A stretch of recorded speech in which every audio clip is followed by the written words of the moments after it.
नमस्कार दोस्तों, स्वागत है एक बार फिर से आपके अपने यूट्यूब चैनल विद्या प्रवीण में।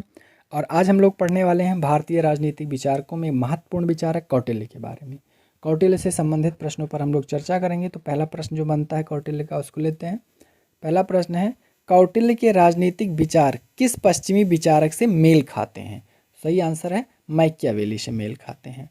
अगला है, कौटिल्य के अनुसार होना चाहिए दो राष्ट्रों के मध्य मध्यवर्ती राज्य होना चाहिए, यानी बफर स्टेट की बात करते हैं कौटिल्य। कौटिल्य समर्थक हैं कल्याणकारी राज्य के। अगला है, निम्नलिखित में से कौन मंडल का अंग नहीं है? तो सामंत जो है मंडल का अंग नहीं है, आर्य, मित्र और विजिगीष मंडल के अंग है। कौटिल्य के अनुसार वार्ता ज्ञान की वह शाखा है जिसका संबंध है धन दौलत के उत्पादन में। कौटिल्य कहती है पशुपाल्य वाणिज्य च वार्ता, कृषि पशुपालन और वाणिज्य ही वार्ता है। अन्वेक्षिकी का संबंध है तो दर्शन और तर्क विद्या से। अगला क्वेश्चन है, कौटिल्य के अनुसार त्रिवर्ग में शामिल है धर्म, अर्थ और काम त्रिवर्ग में शामिल है कौटिल्य के अनुसार। कौटिल्य के अनुसार युद्ध के प्रकार कितने हैं, यानी कितने प्रकार के युद्ध होते हैं? तो 3 प्रकार के युद्धों की बात की है। अर्थशास्त्र में कितने अधिकरण हैं? 15 अधिकरण है अर्थशास्त्र। अर्थशास्त्र क्या है? कौटिल्य की पुस्तक का नाम। मंडल सिद्धांत का केंद्र बिंदु होता है तो विजिगीष जो है यानी विजेता राजा मंडल सिद्धांत का केंद्र बिंदु होता है। किसने कहा कि कौटिल्य का राजा मनु के राजा की तरह सत्ताधारी नहीं है? यूएन घोषाल ने कहा। किसने कौटिल्य की पुस्तक अर्थशास्त्र का अंग्रेजी में अनुवाद किया? तो आर श्याम शास्त्री ने। तंजौर के ग्रंथालय में अर्थशास्त्र की पांडुलिपि कब मिली? तो 1909 में। ये नेट में भी पूछा गया और टीजीटी में भी पूछा गया क्वेश्चन है ये। कौटिल्य की पुस्तक अर्थशास्त्र का प्रमुख विषय है तो राजनीति है। पुस्तक का नाम अर्थशास्त्र है लेकिन उसका विषय राजनीति है। हिंदू शासन राज शासन व्यवस्था पर आधारित सबसे प्राचीन कृति है तो अर्थशास्त्र है। ये जनरल कंपटीशनों में पूछा जाता है। मंडल सिद्धांत का मुख्य उद्देश्य क्या है? तो छोटे राज्यों की व्यवस्था में शक्ति संतुलन की स्थापना करना ही मंडल सिद्धांत की उद्देश्य का है, यानी व्यवस्था की बात करता है। पानी में चलने फिरने वाली मछली कब, कैसे और कितना पानी पी जाती है यह पता लगाना मुश्किल है। कौटिल्य का यह कथन किस संदर्भ में है? तो यह भ्रष्टाचार के संबंध में है। भ्रष्टाचार कब, कैसे और किस आधार पर होता है कोई नहीं जान सकता।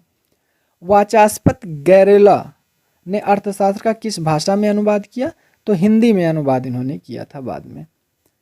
कौटिल्य के अनुसार ज्ञान की शाखाएं हैं तो त्रयी, वार्ता, अन्वेक्षिकी और दंडनीति ज्ञान की शाखाएं हैं।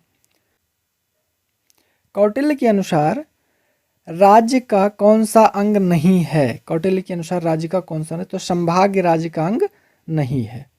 अगला है, कौटिल्य के राज्य के बारे में सत्य कथन क्या है? कौटिल्य का राज्य जैविक राज्य है, राज्य साध्य व व्यक्ति साधन है, कौटिल्य संविदा सिद्धांत का समर्थक है, यानी उपर्युक्त सभी है। नेक्स्ट है, कौटिल्य का राजा के फिलासफर किंग की तरह है किसके? तो प्लेटो के दार्शनिक राजा की तरह है। अगला है, कौटिल्य के बारे में असत्य कथन पहचानिए। तो महिला उत्तराधिकार का समर्थन नहीं करता, गलत बात है। महिला उत्तराधिकार का समर्थन कौटिल्य करता है। कौटिल्य षड्गुण नीति में शामिल नहीं है तो आक्रांता शामिल नहीं है, बाकी सब शामिल है। राजा व अमात्य एक गाड़ी के 2 पहिए हैं जो एक दूसरे के बिना बेकार हैं। उक्त कथन किसका है? कौटिल्य का। खूब पूछा जाने वाला प्रश्न है। कौटिल्य ने राजा पर नियंत्रण लगाए थे। कैसे? धार्मिक नियंत्रण, मंत्रिपरिषद का नियंत्रण और जनमत का नियंत्रण, उपर्युक्त सभी नियंत्रण लगाए थे। कौटिल्य के अनुसार राज्य के कितने अंग हैं? तो कौटिल्य के अनुसार राज्य के 7 अंग हैं। कौटिल्य कितने प्रकार के दुर्गों का उल्लेख करता है? तो 4 प्रकार के दुर्गों का उल्लेख करता है। कौटिल्य के अनुसार युद्धों का प्रकार नहीं है तो सैनिक युद्ध नहीं है, प्रकाश या धर्म युद्ध है, कूट युद्ध है और तुष्णी युद्ध है।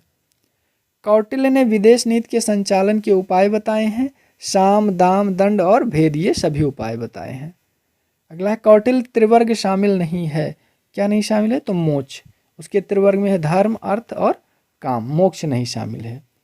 कौटिल्य विधाओं में शामिल नहीं है, अन्वेक्षिकी है, त्रयी है, वार्ता है। कोश कोई विधा नहीं है बल्कि ये राज्य के सप्तांग में आता है।